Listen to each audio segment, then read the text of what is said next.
আউযুবিল্লাহি মিনাশ শাইতানির রাজিম বিসমিল্লাহির রহমানির রহিম। আজকে নববর্ষ উপলক্ষে আজকে যেই এই ফুটবল টুর্নামেন্ট অনুষ্ঠিত হয়েছে, সেই অনুষ্ঠানে যারা জয়ী এবং বিজয়ী দোনো দলকে শুভেচ্ছা জানাচ্ছি গাজীপুর মহানগর ছাত্র দলের পক্ষ থেকে। প্রিয় নেতৃবৃন্দ, যেহেতু শুভ নববর্ষ উপলক্ষে আজকের এই প্রোগ্রাম, তাই নববর্ষকে ঘিরে দিয়ে একটি কথা বলতে চাই। আপনারা দেখেছেন যখন মঙ্গল শোভাযাত্রা নামে আমাদের ঢাকা বিশ্ববিদ্যালয় চারুকলা অনুষদ থেকে একটি শোভা বের হতো, আমরা দেখেছি 19 সালে খালেদা জিয়ার একটা ব্যঙ্গাত্মক মূর্তি নিয়ে তাদেরকে মিছিল করতে, তাদেরকে শোভাযাত্রা করতে।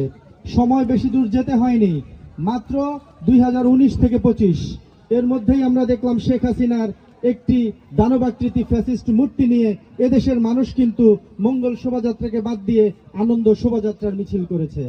ঠিক একইভাবে বলতে চাই, দেখবেন বিএনপি আওয়ামী লীগ সরকার ক্ষমতায় আসার পর থেকেই প্রত্যেকবারই বলেছে সুষ্ঠু নির্বাচন, সুষ্ঠু নির্বাচন, সুষ্ঠু নির্বাচন।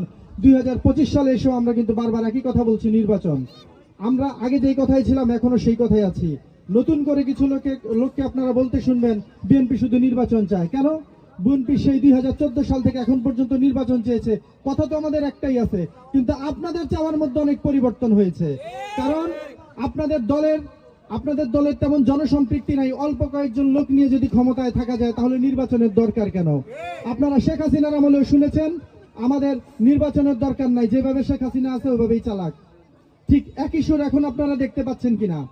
টিউনিশিয়াতে ঠিক একই রকম একটি ছাত্র আন্দোলন হয়েছে। সেই ছাত্র আন্দোলনের মধ্যে কায়েস সাইদ সেই দেশের ক্ষমতাভার গ্রহণ করেছিল। সেই তখন থেকে এখনো টিউনিশিয়ার রাষ্ট্র ক্ষমতা আঁকড়ে ধরে এবং ফ্যাসিস্টের ভূমিকা সে অবতীর্ণ হয়েছে। তাই আমরা ডক্টর মোহাম্মদ ইউনূসকে বলতে চাই, আমরা আপনাকে বারবার তাগাদা দিব, বারবার আমরা বলবো আপনারা একটা গণতান্ত্রিক প্রক্রিয়া ফিরে আসুন। আপনারা অন্তর্বর্তীকালীন সরকার অবশ্যই অন্তর্বর্তীকালীন সময়টা পার করে একটা সুষ্ঠু স্বাভাবিক নির্বাচনের দিকে আপনারা যাবেন। কিছু কিছু মানুষকে বলতে শুনি বিএনপি নাকি এখন ভারতের ফাঁদা পায়ে পা দিয়েছে। আপনাদেরকে দেখিয়ে দিতে চাই, এই আমাদের সীমান্ত হত্যার জন্য এই রোড মার্চ বিএনপি করেছে ভারতের বিরুদ্ধে। এই তিস্তার জন্য জাগো বাহে পদ্মা বাঁচাও, এইটা কে করেছে? বিএনপি করেছে ভারতের বিরুদ্ধে। তাই যারা আমাদেরকে বলতে চায় আমরা ভারতের গোলামের দিকে চলে যাচ্ছি, তাদেরকে ধিক্কার জানাই। বিএনপি সবসময় গণমানুষের দলে, সবসময় বাংলাদেশিদের পক্ষে, সবসময় বাংলাদেশের পক্ষেই কাজ করে। আমি এই বলে আমার সংক্ষিপ্ত বক্তব্য এখানেই শেষ করছি। বাংলাদেশ জাতীয়তাবাদী দল জিন্দাবাদ, বাংলাদেশ জাতীয়তাবাদী ছাত্র দল জিন্দাবাদ। সকলকে ধন্যবাদ। আল্লাহ হাফেজ।